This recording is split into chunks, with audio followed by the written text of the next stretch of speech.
नमस्कार बंधुरा केमन आছেন সবাই। Welcome to my channel cooking with Anu. Anu রান্নাঘরে আপনাদের স্বাগত।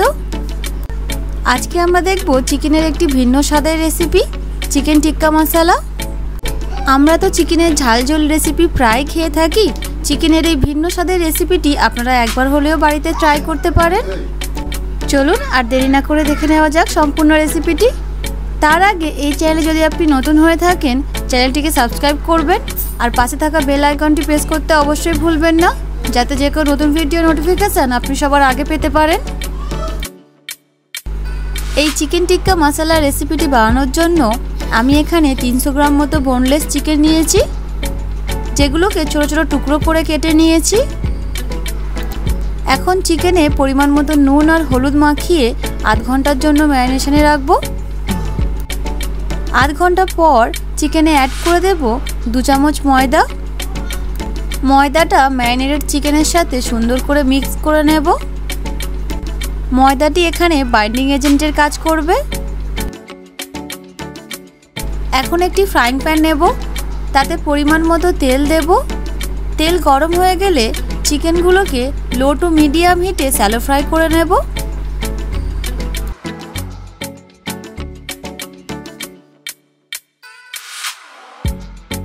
ওই কড়াইতেই ফোড়নের জন্য দেব 1 চামচ গোটা জিরে, 4টে চেরা কাঁচা লঙ্কা।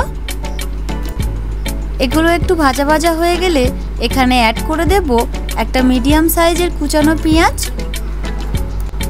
পেঁয়াজটা সুন্দর করে ফ্রাই করে নেব। পেঁয়াজটা একটু ফ্রাই হয়ে এলে এখানে অ্যাড করে দেব একটা টমেটো কুচি। টমেটোটা একটু বয়েল হয়ে এলে এখানে অ্যাড করে দেব 1/2 চামচ আদা বাটা, 1/2 চামচ রসুন বাটা। আদা রসুনটা পেঁয়াজ টমেটোর সাথে সুন্দর করে মিক্স করে নেব আর এইভাবে 5 মিনিটের মতো কষিয়ে নেব। 5 মিনিট পর এখানে অ্যাড করে দেব পরিমাণ মতো নুন, 1/2 চামচ হলুদ গুঁড়ো, 1/2 চামচ লঙ্কার গুঁড়ো ঝালের জন্য, 1/2 চামচ কাশ্মীরি লঙ্কার গুঁড়ো ফর কালার, 1/2 চামচ জিরা গুঁড়ো, 1/2 চামচ ধনিয়া গুঁড়ো আর সাথে সামান্য একটু জল অ্যাড করে মশলাটা ভালোভাবে কষিয়ে নেব।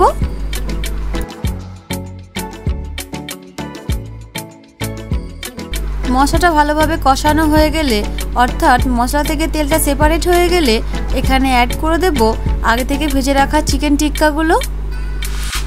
চিকেনগুলো মশলার সাথে সুন্দর করে মিক্স করে নেব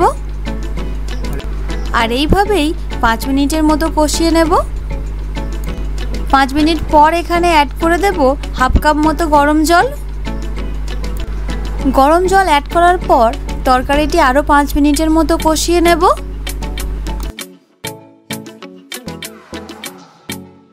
5 মিনিট পর এখানে অ্যাড করে দেব রোস্টেড কাস্তুরি মেথি।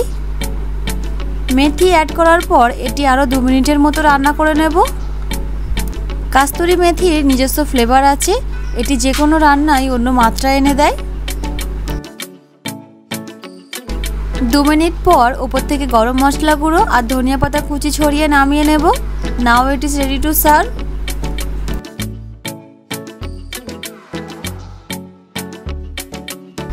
এই জাতীয় রেসিপি ভাত, রুটি, পরোটা উভয়ের সাথে খেতে খুবই ভালো লাগে। তবে বলতে কি রুটির সাথে খেতে এটি সবথেকে বেশি ভালো লাগে। এই ভিডিওটি আপনাদের কেমন লাগলো কমেন্টে অবশ্যই জানাবেন। ভিডিওটি যদি ভালো লেগে থাকে ভিডিওটিকে লাইক আর চ্যানেলটিকে সাবস্ক্রাইব করতে একদম ভুলবেন না। দেখা হচ্ছে আপনাদের সাথে পরের ভিডিওয় অন্য কোনো রেসিপি নিয়ে। ধন্যবাদ।